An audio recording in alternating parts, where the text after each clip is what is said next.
Hey, everybody, I'm back. It's your host, Dr. Faye. Sorry about the brief hiatus from the show. I've been busy working on some things outside of the show, but this new edition of cuffing season, I'm super, super excited about it.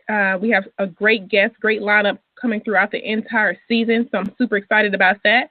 My usual guest, co-host, she's been a bit busy this month, so she will return with us in January, but until such time, I'll be flowing or actually having the show running solo this time. But thank you all for listening. Once again, that number is 323-642-1753. If you want to call up and join the conversation, should be nice and spicy. Tonight, we're talking about relationships. So without further ado, let me get my guest on the show, Miss Jamie Williams. Let me bring her on. Yes, hey, I'm here. Good. How's it going? Great. Going great. How about you? Good. Life's just been a bit busy, but I'm so excited for you to come on to the show. I know it's a little bit late, but I'm so appreciative of it. Looking forward to hearing your expertise on relationships. I've actually never spoken to someone who's licensed in relationships. I always get advice from friends and family. So once again, I'm looking forward to your expertise and advice on today's topic. Absolutely. I'm excited to be here. I think your format is wonderful to give people a voice to things and to topics. It's wonderful. So thank you for having me. Good. Thank you so much for coming on once again. So I always like to start the shows off with a brief introduction, kind of like giving your background so the listeners will know who you are and your credentials. So if you could start with that, that would be excellent. Okay. Basically, I am a licensed marriage and family therapist, and I have been such oh, my goodness, almost 10 years. Wow, it doesn't seem like it's been that long. About 10 years now. I do have my doctorate of philosophy it's in human ecology, but basically it's in marriage and family therapy, and so it's my master's degree.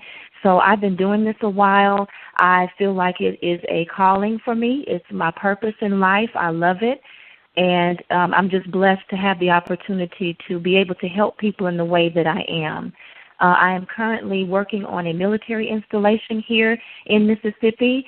My coworkers and my supervisors joke with me because any briefs that I do, any trainings that I do or talks, I always say it's the best job I've ever had.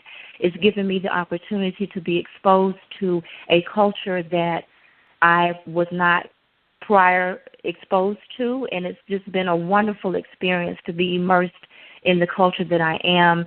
And I've learned so much working on a military installation and just what our service members have to go through as well as their family members. So it's been wonderful. I've been there about 5.5 years.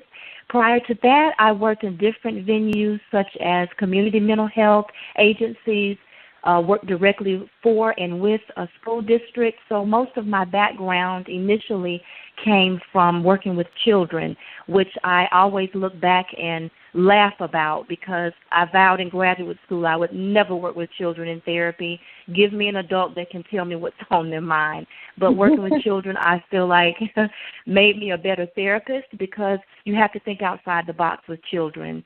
They cannot articulate as adults. Well, I know some adults that can't articulate either, but children really can't. And so it made me a better therapist to understand how to communicate with a 4-year-old about his anger issues. So really have enjoyed my career thus far, and it's just been a blessing. Sounds awesome. So let me ask you this before we really get into the conversation. For someone who wants to be, a marriage counselor or a family therapist, would you consider yourself a hopeless romantic? Because it seems kind of very fuzzy, optimistic, want to work through problems. So how would you classify yourself? I love that question. Absolutely. I'm a hopeless romantic, a very positive, focused person, or at least I try to be in everything that I do. I would say that anyone that wants to get into this field, I think you have to have a love for people, obviously, because if you don't, it's definitely not going to work. I would also say you'd have to be mentally strong, if that makes sense, because you're dealing with a lot of things from a lot of people, and if you're the type that's very sensitive or overly sensitive to certain issues, certain things, certain topics, you will take it home with you. And you can't do that in this business. You've got to cut it off somewhere. You've got to close your office door, go home, and be in the real world, be in your life. Even now, I work very closely with the domestic violence and child abuse prevention and intervention program with my job, and it's very easy to take that stuff home, but I think I did a great job in grad school of learning not to do that, to have healthy boundaries, healthy self-care. Self-care is the main thing that anyone that wants to get into any mental health field needs to understand. The other thing I would say, probably the most important thing, is if you have some issues yourself, whether that be mental health type things, whether there be some trauma from your childhood, what have you, I would say anyone that wants to break into the mental health field, you've got to deal with that. You cannot be a good therapist or counselor for someone else if you can't do it for yourself. And if you don't know your own issues, your own biases, it's not going to work. It will crash and burn, and your clients will be able to see through that.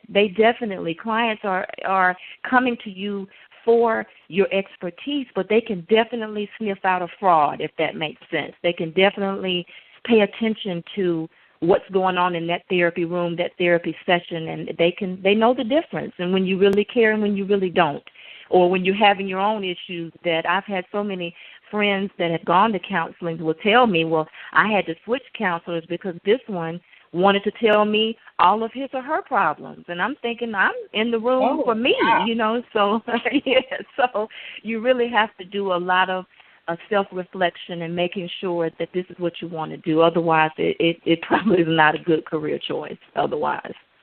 You see yourself as a third party, but we all have these friends who don't necessarily see themselves as a third party, and they actually sometimes can become, a part of the relationship. And I'm a millennial, and so, of course, I'm heavily involved in social media, whether it's IG, Twitter, or Facebook, and I've seen, I've been pretty much, I could probably say I've known intimate details of people's relationships simply because they put their business on Facebook. And then they get upset about it because they're like, oh, well, everybody's in my business. But I'm like, well, you kind of put it out there. So I want you to talk about, how you have seen from your profession, how social media has really changed the dating dynamics and how we are interacting with each other in our relationships. Absolutely. I think that topic is wonderful and it's so needed because I don't think people understand the imprint of social media on relationships. Like you said, it's the way of the world now, and the world is moving forward with social media and what have you. But I do have to say, and I do want to preface this by saying I don't think social media is bad. I don't dislike Facebook, Twitter, some of the other dating websites, apps, and things like that. But it is, I feel, taking us away from that human connection, that relating to others. It also interferes a lot with, let's just start with the basics of a relationship, which is communication. So I don't know if you know this or not, but 80 to 90% of communication is nonverbal. So that means unconsciously, when you're talking to someone, no matter who it is, your spouse, your partner, a coworker, a friend, you're unconsciously paying attention to their eyes, to their demeanor. I talk with my hands, so I move my hands a lot, to how I'm sitting, to the way I look, what the look that's on my face, if I'm smiling, if I'm not smiling. And, of course, in my background of being a mental health provider, I have to pay attention to those nonverbals anyway. I think it's part of our training as marriage and family therapists or counselors to pay attention to that because this client may be saying one thing, but their body language is saying something else. So you think about 80 to 90% of communication is nonverbal. If I'm sitting behind or in front of a computer screen, I'm not looking at that person face to face. I can't see what's going on. So communication gets so misconstrued. Text messages, messaging on Facebook, emails. I can read so much into what you're writing that you may not even mean. And I see it all the time in my job where you have serious things like domestic violence, and this person might have been angry and text their spouse something in anger that the other person may take as a threat to their life. And then they come to us like, hey, this service member threatened to kill me. I feel like my life is in jeopardy now. And that might have been so far from what the person was trying to say and what they meant. So that communication piece definitely has affected the dating realm. I would also say social media can give a false sense of power. I highly doubt, okay, I'll give you an example. I highly doubt that, say, an ex-boyfriend of mine would not have the audacity to come up to me in public with my husband and say, listen, I've been thinking about you lately. I'd like to take you out for some coffee and let's rekindle this friendship we had at one time. Highly doubt that would happen. But social media makes that possible. That person might be a lot bolder to reach out to me and message me privately on a social media network to do that. So let me ask you this. Go ahead. So, okay, so you have the bold ex-boyfriend who's basically creeping in the DM or your inbox. So do you find that it's harmful or harmless for someone who's in a relationship to respond to a message from a boyfriend or just from a random stranger who's basically flirting with you? I feel that it is very damaging to do that. It's overstepping a bound, and you can get, people can argue and say, well, and I'll say it this way. Let me say it this way. I feel like it is damaging. You're opening yourself up to a situation that may not be healthy for the relationship. It's going to cause some problems because let's just say I may not be over my ex-boyfriend, or that person may not be over their ex, or this new person may be intriguing. They may have caught me at a vulnerable moment where my husband and I are not doing well. This stranger kind of reaches out to me, and it's like, this is kind of interesting. So I think it leaves the door open, and that door does not need to be open, especially if you're in a committed relationship and you're committed to this one person. So I think it can be damaging. However, what I tell my clients at times, it also depends on the spouses. It depends on the persons in the relationship. I've had spouses tell me, I don't care if an ex-boyfriend reaches out to my wife or my husband. I don't care if an ex-girlfriend reaches out because I trust that person. I know that they love me, that we're committed to each other, so it doesn't matter to me. However, it's still just that toe in the door. A lot of times is all certain people need. And my favorite phrase is they take an inch and go a mile with it. Hey, if you respond to me, even if it's just, hey, how you doing? Oh, good, I got a toe in the door. And so then it just leaves it open to a lot of vulnerable situations that could possibly turn into something else. So I say that it can be very damaging. However, people are going to do what they feel comfortable with doing in their relationships. Absolutely. So do you think that spouses should, or someone who's simply in a committed relationship, should they exchange passwords on social media? Should you have access to your husband's, Facebook account or IG account and vice versa? Like, what are your thoughts on that as far as keeping the relationship extremely transparent, or is that crossing the line and basically insinuating that, hey, I don't trust you? I love that question. I feel that why not? Why couldn't I have your password if I really wanted it? And where I go with that is if there's nothing going on, there shouldn't be a problem if your spouse asks for your password or, hey, I just want to check your phone or check your emails or what have you. On the other side of that, though, if your spouse needs that for whatever reason, hey, I want to check your Facebook, I want to check your inbox or what have you, there's a problem. There's a problem. I always tell clients, all of us, every human being on this earth has an instinct. Some people's may be a little numb. Some people's may be overheightened, but everybody has an instinct. And if your instinct is telling you in this relationship something's off and I need to check on this person, something's wrong. There's a deeper issue there. There are some spouses What's or some often those couples. Oh, different go ahead. issues?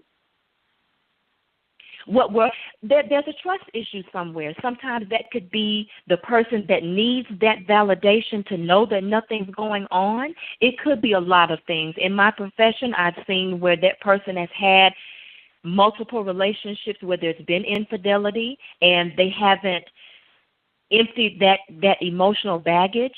So therefore, they kind of take it into the next relationship. Well, hey, all 5 of my exes cheated on me, so I'm bringing that to you to say, hey, I need to know what you're doing on Facebook. I need to know who you're talking to and what the conversation is about because of that lack of trust.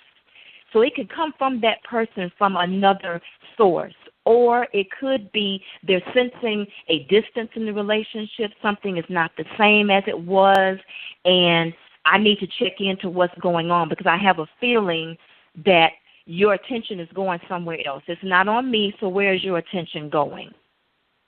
So do you feel like it's okay to snoop if your gut instincts are telling you that something's wrong or there's another person involved in my relationship? Because, grandmothers are just the old adage, they say that, if you look hard enough for something, you're going to find it. You may not like what you find. So would you suggest that you kind of ignore your gut instincts until, it becomes too much to handle, or you just start, digging through your spouse's phone or, going through their Facebook account if you can get the password or whatever it is you need to do to satisfy, that urge to find a comfort zone in your relationship so that you can maybe keep the trust going?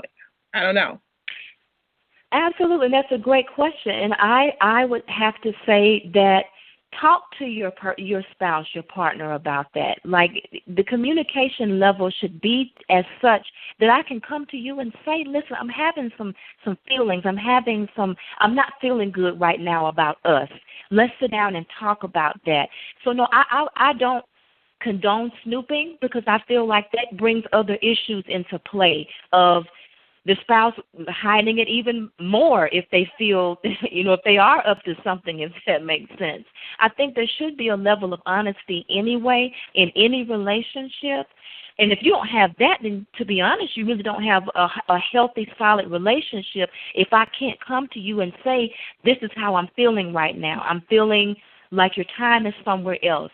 You may not be seeing someone else, but there's something missing for me. So again, getting to the core of what that feeling is. It may not be that this person is cheating on you or even talking to someone else, but and there's a feeling, that instinct is telling you that there's something off about the relationship. So I encourage talking about that, being upfront about it. Now, of course, you have situations where that spouse may not be honest. That's where there's a problem. In other words, there was a problem before that feeling came, if that makes sense. I should be able to openly talk with you and about what's going on with me and how I feel about our relationship. And if you feel the need to lie to me, then something else is going on that is more of a core issue than your time not being with me. So at what point do you feel like couples should professional counseling as opposed to seeking advice from friends? Because I have some married friends, and of course I have single friends, and I don't know, I just feel odd giving my married friends advice because I don't really have experience in a marriage. So should married people take advice from single people? I love that question. That's a very good question. Everybody's different. The way I look at it and I've said this to close family and friends that, and this is not to be ugly or negative about single people whatsoever, because there are single people that have been in committed relationships that are very insightful about things. But I would say you have to be careful about that. And Dr. Faye, your instinct of feeling uncomfortable giving that advice is spot on, simply because, like you said, how am I going to give you advice about your marriage when that's not an experience I've had? Now, going to a counselor, and some people say that about counselors. I want to side note for a second. Some people say that about counselors. If my marriage counselor has never been married, how can he or she give me advice? That's a little bit different. They've been trained to look for certain things, know what to say, that kind of thing. But as far as from a friend to a friend, I'll agree with you simply because there's a whole nother dynamic, a whole nother experience that single people don't have the background on or the foundation on to give advice to a married person. And that doesn't mean they can't say, hey, listen, it sounds to me like you all may need some counseling, or sounds like that really hurt your feelings. You could give some basic things, but as far as giving that flat-out advice, I agree. You just have to kind of be careful when it comes to single people. It's almost like this. I did an internship one time in the alcohol and substance abuse realm. I immediately knew that was not my population of choice. I would not be good as an alcohol and drug counselor. One, the main reason, I've never experienced it. I don't know what being an addict is like, and that's so important to that particular part of my profession of mental health. Plus, I'm gullible.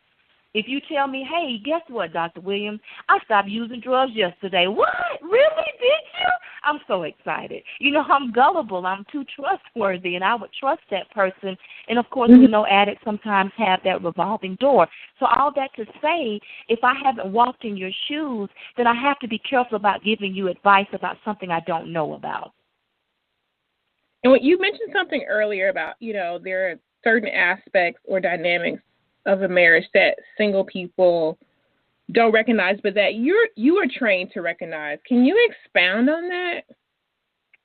Sure. For instance, some of the things that we, along with in graduate school, with the mental health professions, of course, you have the background of different theories that you can pull from to help this person find a solution to their marital issues.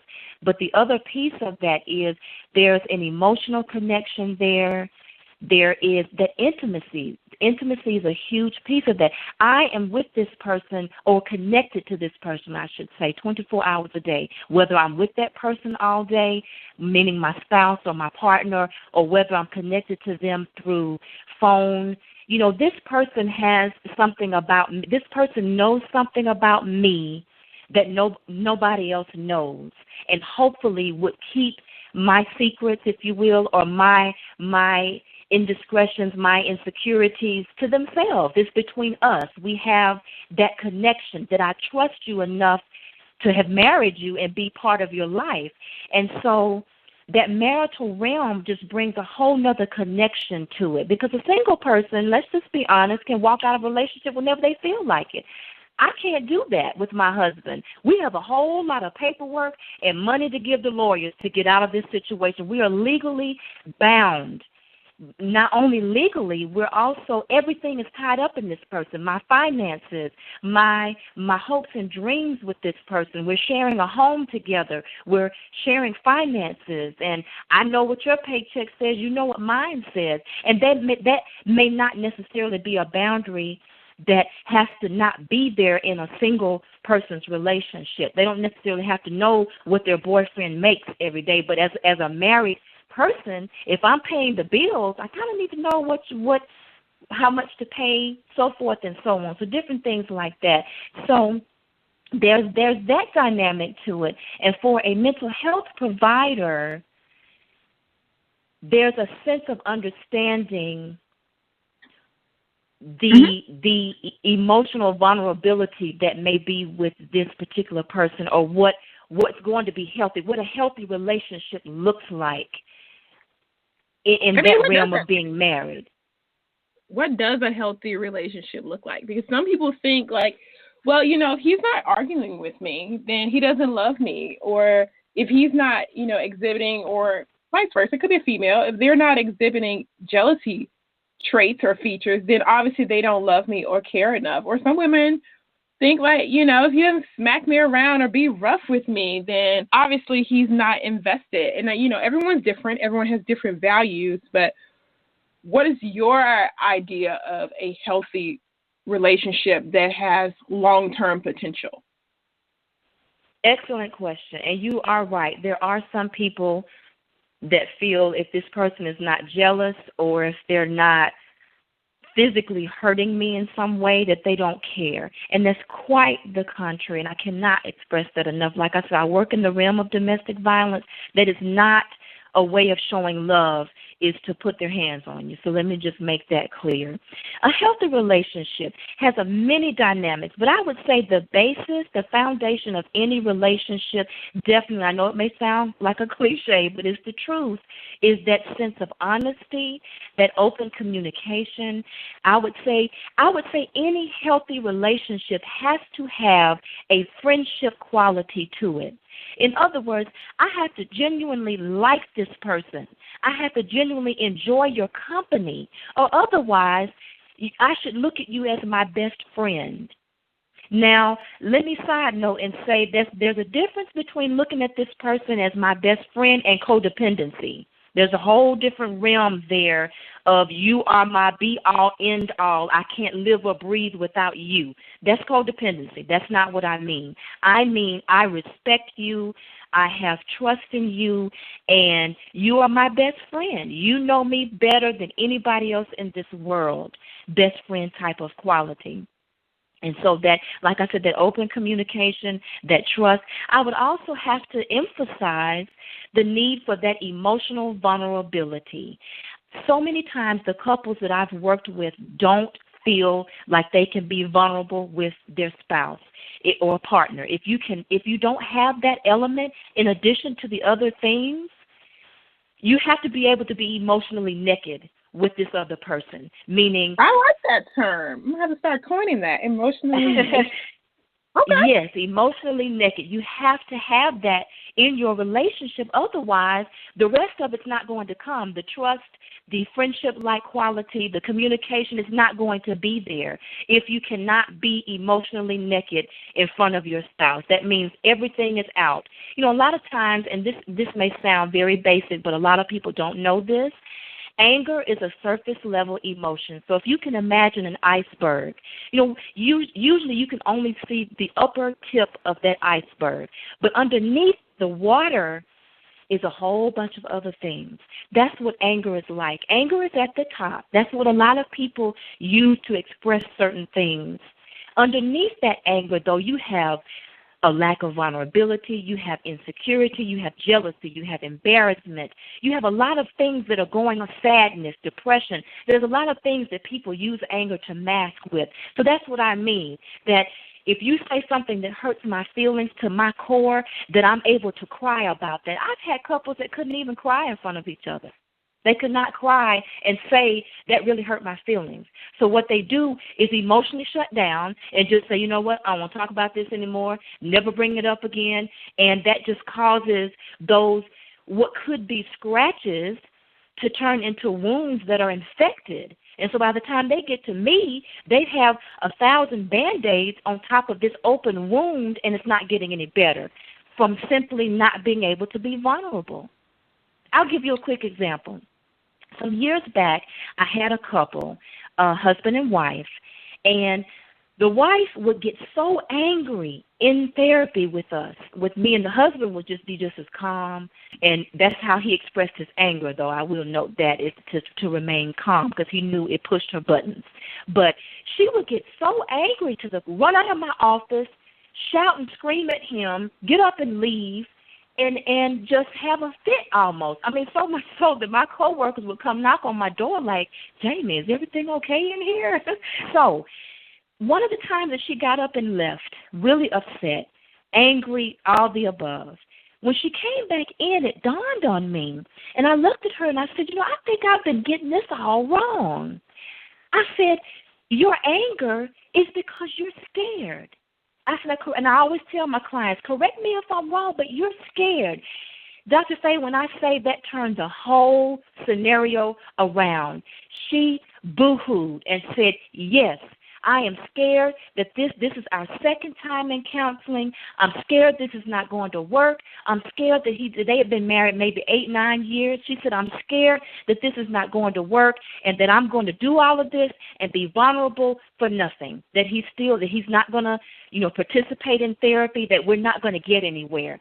And just her being emotionally vulnerable to that point in front of her husband, and once again in a safe environment, it turned the whole scenario around to the point that they were planning, the last time I had contact with them, they were planning to renew their vows. Oh, well, that's nice. I guess people feel you are afraid and to be vulnerable and to basically relinquish control to another human being is indeed frightening because like Absolutely. that's a happy ending, but then you have people when regardless of the fact he's probably or she's probably checked out of the relationship anyway and you've invested so much time and you become vulnerable and then it does blow up in your face and then they can sense it and people can prey on that. So I think it's kind of like a yo-yo effect. But I guess love is you have to risk it if that's what you're seeking, and sometimes it works out and sometimes it doesn't. But I would agree that is very frightening, and I personally have a problem with that. And maybe I am. I don't know. Maybe since you brought up, maybe I am afraid of being vulnerable. But I don't know. I like to be in control of my emotions at all times. I like to control at least that aspect of the relationship, and I think it's more so just building up a wall for that what if. And I think that's a problem going into most relationships if you cannot be vulnerable with that person who you intend to spend the rest of your life with, if that makes sense. Yes, it does. That makes complete sense, and that's exactly what I see a lot with working with the couples that I have been fortunate enough to work with is they have that wall up. And so when they come to me, I do it in a very gentle and safe way, if you will, to help them let that wall back down. Because a lot of times what I've seen is that couples typically don't walk into that dating relationship with their wall up. Some do just because of their past and different things that might have happened to them as adults and as children. But a lot of times they kind of walk into it being vulnerable, but something may happen in that marital relationship that causes that wall to go up. And that's when I see them. That's when they grace my door to say something's wrong, something's off. And so, but I definitely agree with you that a lot of people do put a wall up. They do. So and that can cause huge problems. Should you seek professional counseling? Because I feel like sometimes, you let things fester and they boil over to the point where there's a lack of respect in a relationship, there's a lack of trust. So should you tackle that early on and, just deal with the fact that, hey, it might be a stigma and that we need professional help to get through this? Like, I don't know. I feel like there's no right or wrong answer. It's not black or white. It's completely gray. But in all your years of expertise and experience, would you recommend to say, hey, we're starting to have issues early on in a relationship. We should probably nip this in the bud now before it blows out of proportion and, it ultimately ends our marriage or ends our relationship? And that's a great question, and you're right. It is a very gray area. I think it depends on the people in the relationship, and it depends on. Let me tell you what I think the main factor is. Of the timing of it. When you're ready, you may recognize problems in your relationship or in your marriage. However, you may not be ready to confront it for whatever reason. It could be. I don't want to know what this other person's really thinking. I don't want to know that she doesn't want to be married to me anymore or that he doesn't want to be married to me anymore.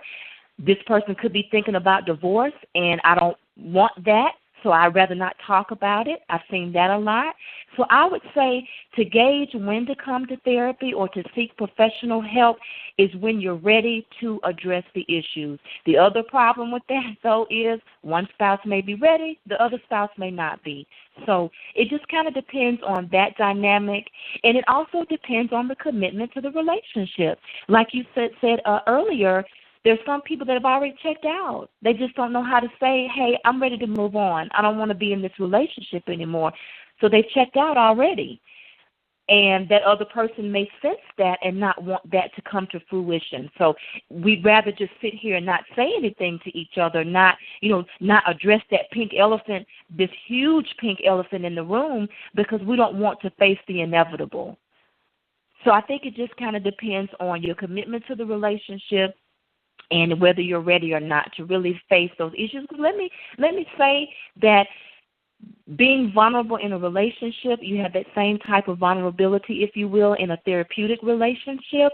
And so it can be difficult to talk about some of these issues, especially intimate issues, with this person, this total stranger that may not even care about me. You know, you're taking a chance with that, definitely. Right. But of course, I'm going to put a shameless plug in for the mental health field and just how helpful and wonderful it can be if you have the right therapist. I look at it as therapists sometimes are like a pair of shoes. Sometimes you have to try on more than one pair to say, you know what, this is the perfect fit for me. This person is a great fit for who I am as a person and what I need right now. Excellent. So I just want to shift gears just a little bit, and this will be my last line of questioning.